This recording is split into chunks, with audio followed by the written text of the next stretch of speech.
hartu azkenengo 50 urtiek Euskal Herrixen, eta apurat munduen zier hueltatxo bat emun da hizkuntza txikinekin eta hizkuntza zerekin dabiltzenak posteko moduen egon gike. Hemen 50 urtetan gauza asko indi ez. Topaguneari berari aurrera begira aitzindaritza bat hartzeko 20.000 bazkide dauken mugimendu baten aitzindaritza politikoa nahi baldin bada hitzaren zentzurik ederrenean berraktibatzea edo aktibatzen hastea izan liteke helburu bat.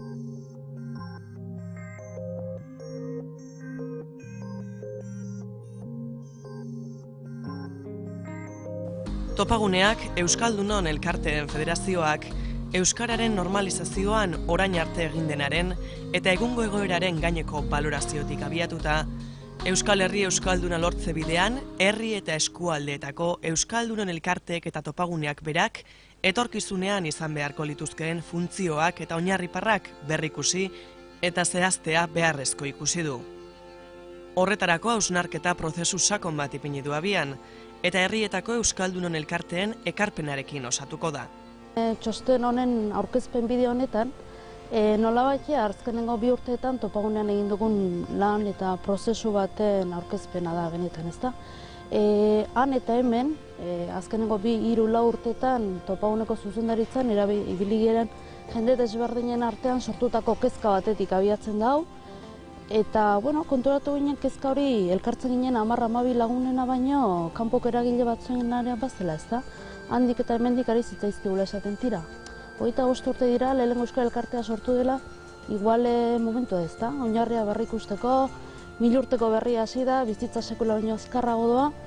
Momentua da berriro elkartu, pentsatu, elkarrekin hitz egin, elkarrekin egon eta ikasteko, ez da? Duela 2 urte hasitako prozesu hau 3 zatitan banatu da. Hala, Euskaldunon Elkarteekin harreman zuzena duten aditu eta arituek osatutako taldeak osatu du prozesuaren lehen fasea. Bigarren fase baten, 50 laguneko talde batek kontrastatu ditu 15ko batzorde txikiak proposatutako puntuak eta orain, 3. fasearen atarian gaude. Izan ere, herrietako Euskaldunon Elkarteen ekarpena falta da prozesu hori osatzeko. Zein bete behar izan beharko lituzke Topaguneak hemendik aurrera? Aurrera begira berriro be Topaguniei ze oinarri par edo jartzen dugu, oinarri ze ipar jartzen dute, ze helburu mugimenduei, ezta? Eta orduan hor hasi gara ikusten Topagunie berak hasieran bere burui jarritzen helburu etzela izen lideratzie mugimendu bat, estatutuetan inkluso askoz begeixau dau elkartiei zerbitzuek emutie, elkarte guztixen izenien mezu bat edo zabaltzie baino, ezta? Orduan hori izan da lehenengo gogoeta bat eta igual aurrera begira importanti, ezta? Topagunie berak zerbitzuek oinarte eskaini izan dituen moduen, jarraitziaz aparte, Euskal Elkarte horren guztixen gidaritza eta gidaritza Euskal Herri mailako ahots zer bat martxan jartzie bere buruei Topaguniek hori desiratzie, biztan da bazkidiek eta gainerakuek onartzie, eta hortik aurrera hastie beste dinamika baten, ezta? Euskara Elkartietan bertan beste gai bat, transmisinue zelan emun izan dan, ezta? Edo zertan gabitzen Euskara Elkartietan bazkidiei, herritarrei zelan emun izan jatien, ezta? Guk ematen ditugun zerbitzuetatik, Euskara Elkartietatik, edo enpresa pribatu batek emango balitu zerbitzu horiek, ze diferentzia dau? Aizialdiari begira, komunikabidei begira, lan ikendun eremuei begira, gukin lan hori, edo beste batzukin lan hori, ze plus dauko herri mugimendu baten izenien egitea, ezta? Topagunea 1986 urtearen bukaeran sortu zen, naiz eta Euskara Elkarteen oinarri izan zen Euskararen aldeko gizarte mugimendua 80ko hamarkadaren erdialdean hasi zen indartzen. Abia puntu hartan, Topaguneak zituen oinarriak berretsi egin dira hausnarketa prozesuaren lehen fase horretan, eta oraindik orain, xedeak, Euskal Hiztunen komunitate osasuntsu eta iraunkorra indartu eta elikatzea izan behar du.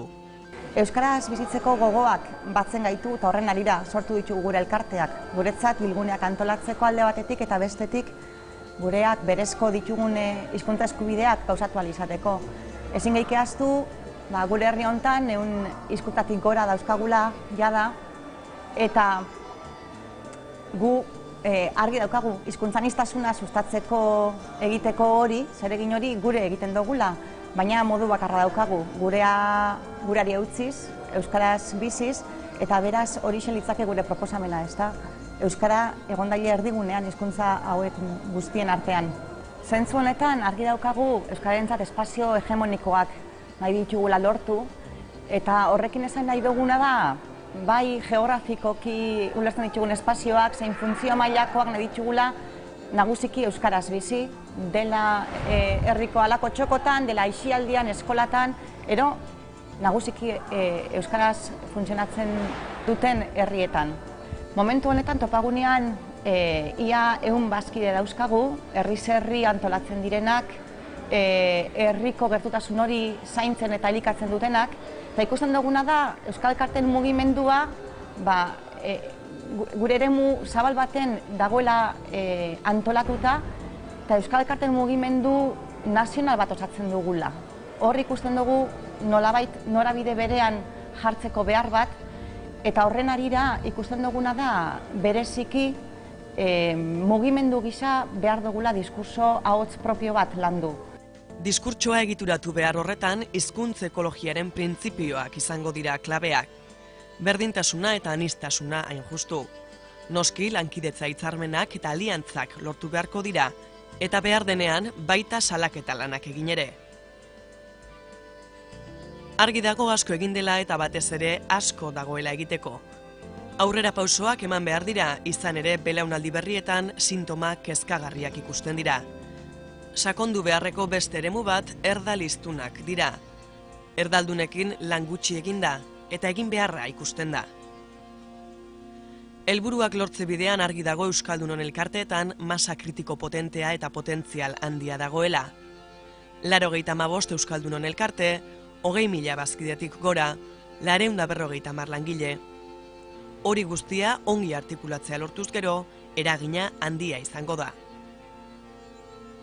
Baina badira hutsuneak, esaterako transmisioari dagokionean. Hasieran helburuak eta filosofia eta pentsamendua nahiko garbi zegoen, baina bilakaera horretan jendearen aldaketa ero joan etorria gondanez, gure ustez transmisio hau ez da behar dan bezala eman. Behar bada transmisio teknikoa eman da, hau da, proiektuari lotutako alderdi teknikoaren transmisioa egon da, baina helburuei dagokienez, ero pentsamenduari dagokienez, gure ustez transmisio hori ez da behar bezala gauzatu eta hori nabaritzen da. Hasierako jendearen filosofi pentsamendua eta gaur egungoena, gure ustez hor eten bat badago eta hori soluziona biharreko puntu bada. Neurri handi baten bakoitzak, Euskal Elkarte bakoitzak bere herrira mugatutako lanean jardun du, edo altuenez ere mailara. Baina nazio mailako referentzia hori, ero nazio mailako mugimendu bezala ez du mugimendu hori nazio mailan artikulatzea lortu.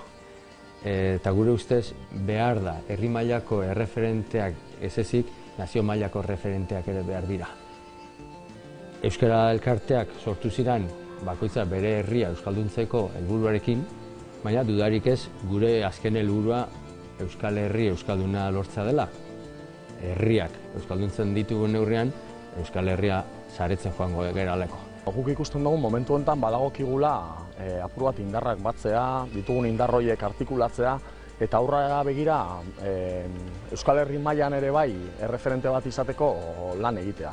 Mugimendu moduan badaukagu hortarako aukera, badaukagu potentzialidadea, badaukagu jende asko, voluntario asko, badaukagu ilusioa, eta baditugu lantzeko gauzak ere bai bide horretan. Bi aipatuko nituzke bereziki, bat aipatuko nuke diskursoaren bueltan, eta apur bat pentsamendua garatze horretan egin behar dugun lana, eta diskurtsoa osatu eta diskurso berritu batekin esango nuke gizarteratu. Eta bestetik esango nuke badaukagula ere bai barne transmisioan lan asko egiteko. Euskal Herriko erreferentzia lantze aldera oso importante izango dela gidaritza bat egon dadila, eta txostenean planteatzen da, apur bat topaguneak hartu dezakela gidaritza eta lidergo funtzio hori. zertan beharko litzateke lidergo funtzio hori? Nik uste dut, lau arlotan bat, kohesioa lantzea aldera, bazkideen arteko, herri ezberdinetan egiten denaren arteko kohesio bat lantzea aldera. Bigarrenik aipatuko nuke diskursoa lantzea bera badela erronka bat eta hortik tiratu behar duena gidari edo lider hori izan behar dela. Hirugarrenik aipatuko nuke presio talde modura funtzionatzeko funtzioa ere bai jokatu beharko genukela, jakin beharko genukela gure irakurketak egiten Euskararen normalkuntzaren bueltan dauzen politiken gainean, dauzen plangintzen gainean, eta gainera ahots propio batekin jokatu behar dugula hor. Eta laugarrenik aipatuko nuke jakin behar dugula dauzkagun indarroiek metatzen eta erreferente simboliko batzuk sortzen de bai. Orain arte profesionalen eta voluntarioek osatutako mugimendu izan bagera aurrerantzean ere horrela irudikatzen dugu. Kontua da, datozen belaunaldiek guk ezatu ez gendun gizarte bat eta bizitzeko modu bat zehingo dutela, ezagutuko dutela, eta horiei begira egin beharko dugula barne transmisio, ezta? Guk ikasi eta sortutakotik eman beharko diegu behaiek oinarriak izan ditzaten eta aurrera ere behien sorkuntza prozesua hasi dezaten, ezta? Nola egingo dugu, beti egin izan dugun bezala, elkarrengandik ikasi. Batek probatu duna gure herrira ekarri, funtzionatzen den ikusi, egokitu, eta guk sortutakotik bestei emanez, ezta? Nolabait laborategiak izango dira. Izan ginen, duela 25 urte, izan gera orain arte eta aurrerantzean ere hortik joango da historia. Etorkizunari begira laborategi lanak egiteko asmoa daukagu eta proiektu piloto batzuk jarri nahi ditugu martxan leku edo herri diferentietan.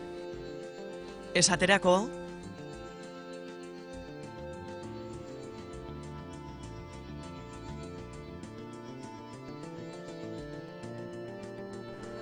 eta ilusioa jarritxe duko, honi bentzet ilusio ondixe duket, otsailien 26 edo ingure da Bilbon, alako, ez dakit ze kongresu edo ze forma emungutzen hon.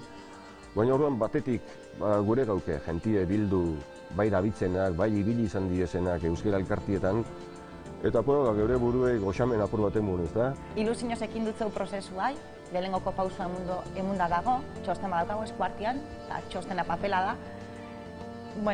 Neure gogua litzake ahalik eta jende gehienengana heltzea eta hori aberastea herrietako pulsotik eta adostasun zabalenarekin otsailaren 26ko batzar bilkura topaketa horretara heltzia, bai gure oinarriak adostuta, baina bai gure ospakuntza bereziki motibatuta eta orduan ikusiko garelakoan.